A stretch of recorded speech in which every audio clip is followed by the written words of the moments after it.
El sobreendeudamiento.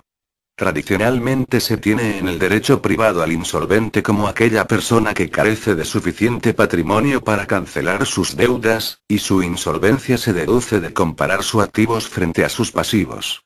El endeudamiento excesivo o sobreendeudamiento tiene, en cambio, no solo connotaciones económicas, sino también sociales, porque no es solo el patrimonio el que se toma en cuenta, sino también la calidad de vida del consumidor. Esto es muy distinto al sistema concursal actual que funciona bajo una racionalidad distinta como es satisfacer a los acreedores. No obstante, esto ya es una nueva asimetría entre empresarios y consumidores, mientras aquellos cuentan con mecanismo apropiado para salir de sus deudas, los consumidores carecen de alguno. Este fenómeno fue tratado por primera vez en la ley francesa de 1979 y tomada luego como base para el desarrollo de directivas comunitarias al respecto.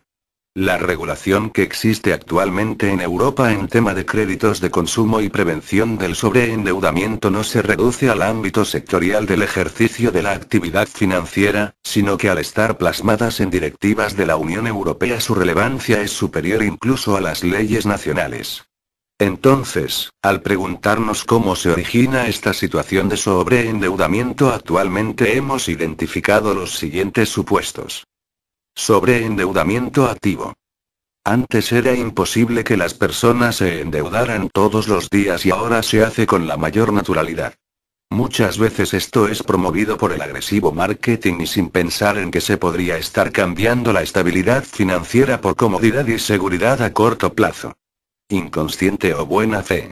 Consumo irreflexivo no solo es una circunstancia personal, sino que también es promovido por el propio mercado, que requiere velocidad en la venta como en la producción, beneficiándose así con las compras por impulso.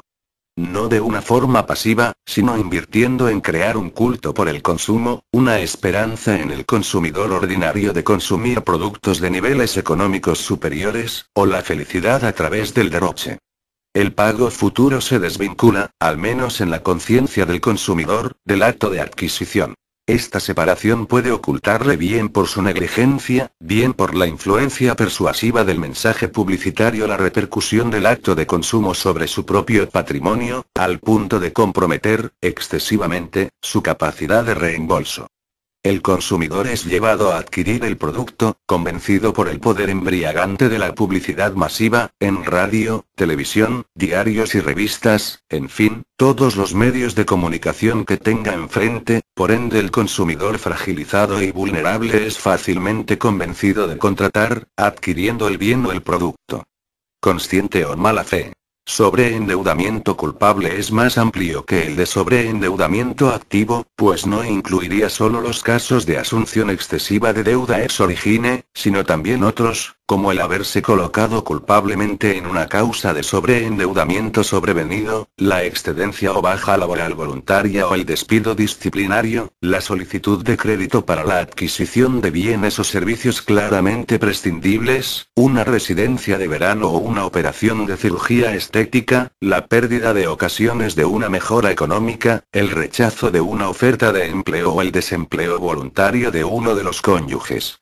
No son situaciones alternativas, sino convergentes, como veremos más adelante.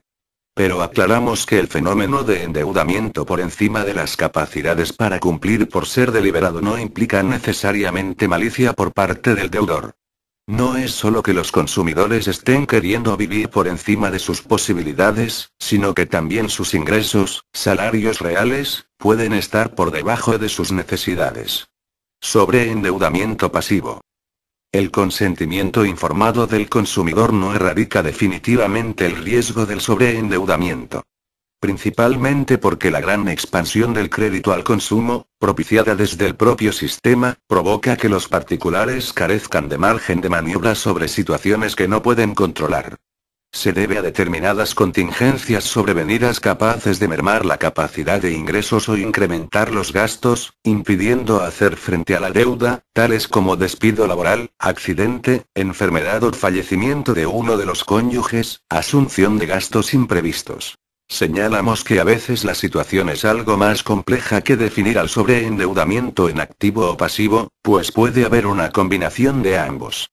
Pero hasta ese punto el hecho de que el desenvolvimiento de una economía, y de la sociedad en general, empiece a basarse en el crédito, presupone que también se asuma los riesgos que genera de manera colectiva. No obstante, hay otras circunstancias que la realidad nos obliga a afrontar.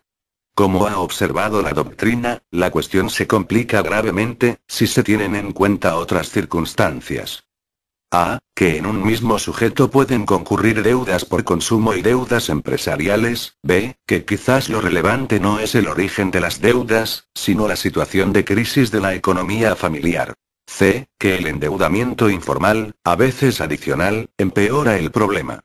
El sobreendeudamiento supone la pérdida de aquellas capacidades necesarias para el logro de una vida digna y de bienestar.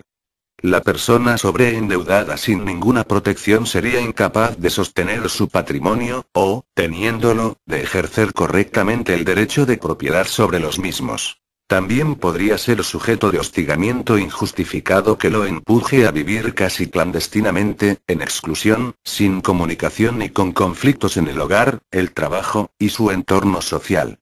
En simples palabras, lo que ocurre normalmente cuando uno no puede pagar sus deudas es evitar a sus acreedores. En la sociedad de consumo ocultarse de los acreedores significa no consumir y eso es sinónimo de exclusión y marginación. Desde el punto de vista del proveedor se puede decir que si se sabe que la actividad causará necesariamente daños, no debe la víctima soportarlos ella sola, pues se le estaría cargando con las consecuencias de una probabilidad estadística previamente conocida y aceptada.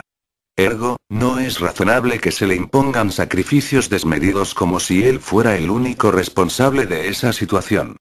Solo haciendo al acreedor parcialmente responsable del sobreendeudamiento del consumidor, se le incentivará para que ponga mayor cuidado a la hora de conceder el crédito y en la valoración del riesgo concreto que la operación conlleve.